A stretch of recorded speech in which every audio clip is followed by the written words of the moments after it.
मेरी बड़ी बहन आरती की शादी को 1 साल हो चुका था।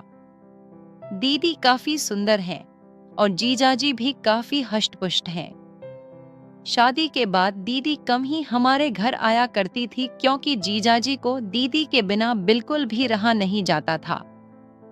दीदी और जीजाजी एक दूसरे से बहुत प्यार करते हैं।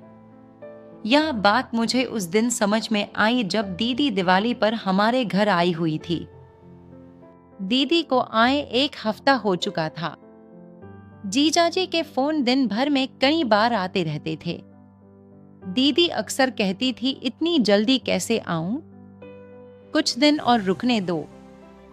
पर आप भी फोन करके ऐसी बातें करते हो जिससे मुझे भी आपकी बहुत याद आने लगती है।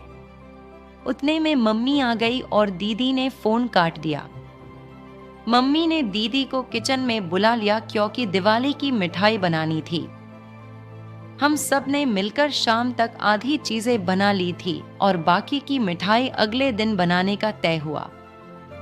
शाम ढल चुकी थी और मैं खिड़की से बाहर देख रही थी। तभी मैंने देखा कि जीजा जी बाहर खड़े हैं।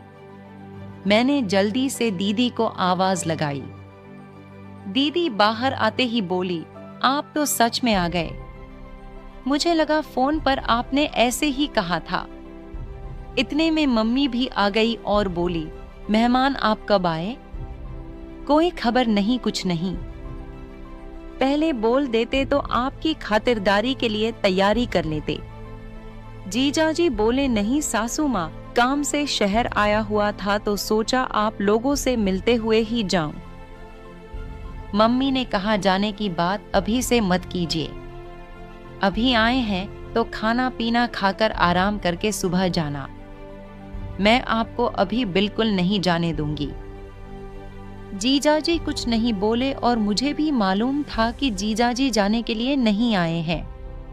इतने में दीदी पानी लेकर आई और जीजाजी को पानी देते हुए धीरे से फुसफुसाई, मुझे अच्छे से पता है कि आप किस लिए आए हैं। 1 हफ्ता भी नहीं रह पाए मेरे बिना। जीजाजी मुस्कुरा कर बोले, तुम हो ही ऐसी। यह सुनकर दीदी शर्मा कर मुस्कुराई और वहां से चली गई। थोड़ी देर में खाना बनकर तैयार हो गया।